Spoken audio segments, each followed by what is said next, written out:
తెలుగువారి number 1 choice Telugu matrimony. KTR Akhilesh Yadav భేటీపై TBJP chief Ramachandra Rao సెటైర్లు వేశారు. కాంగ్రెస్ బీఆర్ఎస్ ఒక్కటే అనడానికి ఇదే నిదర్శనం అన్నారు. ఆ రెండు పార్టీలు దొంగలను విమర్శించారు. కేసీఆర్ కేటీఆర్లను అరెస్ట్ చేయొద్దు అని సోనియానే రేవంత్కి చెప్పారని, అందుకే వారిని అరెస్ట్ చేయట్లేదని ఆరోపించారు రామచంద్రరావు. ఇద్దరు కలిసి బీజేపీని ఓడించాలని చూస్తున్నారు అన్నారు.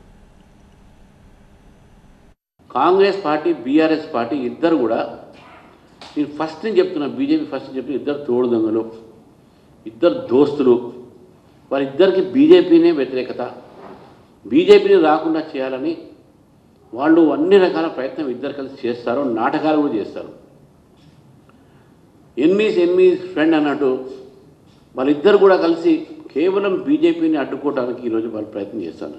ఫస్ట్ నుంచి చెప్తున్నా, సోనియా గాంధీ గారు రేవంత్ రెడ్డి గారు చెప్పింది, నువ్వు ఏదైనా చేయ బాబు, వీళ్ళని మాత్రం అరెస్ట్ చేయకు, కేటీఆర్ని కేసీఆర్ని వీళ్ళందరినీ అరెస్ట్ చేయకు అని చెప్తుంది.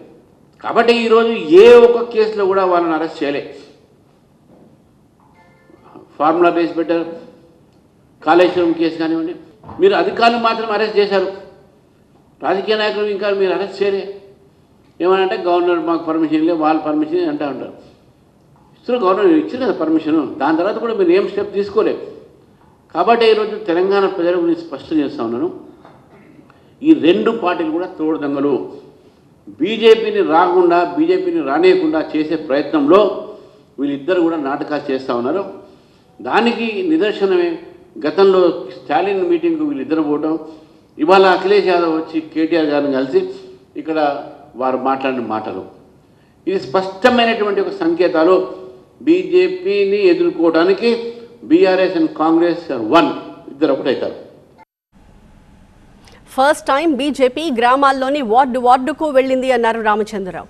ఫస్ట్ ఫేజ్లో 300కు పైగా సర్పంచ్ స్థానాలు బీజేపీ గెలుచుకుందని చెప్పారు. ఎవరు గెలిచినా తమ వాళ్లే అని కాంగ్రెస్ బీఆర్ఎస్ ప్రచారం చేసుకుంటున్నాయని విమర్శించారు ఆయన. బీజేపీ వాళ్లకు కూడా కండువాలు కప్పే ప్రయత్నం వాళ్ళు చేస్తున్నారన్నారు టీబీజేపీ చీఫ్. 300 పై సీట్లు పై ఒక సర్పంచ్ బీజేపీ గెలిచింది ఫస్ట్ ఫేజ్లో. ఈ సెకండ్ ఫేజ్లో థర్డ్ ఫేజ్లో కూడా బీజేపీకు దీనికన్నా ఎక్కువ వస్తాయి. డెఫినెట్గా ఫస్ట్ టైం మా ప్రయత్నంలో గ్రామీణ ప్రాంతంలో భారతీయ జనతా పార్టీ వార్డుకు వెళ్ళింది. మా కార్యకర్తలు పోటీ చేశారు.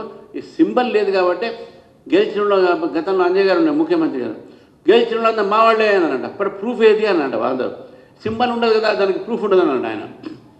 ఇప్పుడు ఇట్టే చేస్తారు ఇద్దరు, మేము 6,000 గెలిచినాం, మేము 4,000 గెలిచినాం. ఎక్కడున్నారు, ఎవరు గెలిచినాం? గెలిచిన వాళ్ళు బీజేపీని పట్టుకొని వాళ్ళు ఖండావు కప్పితే ప్రయత్నం చేస్తున్నారు, మావాడని చెప్పి. ఇది దౌర్జన్యం నడవదు. తెలుగువారి నంబర్ 1 చాయిస్ తెలుగు మ్యాట్రిమోనీ.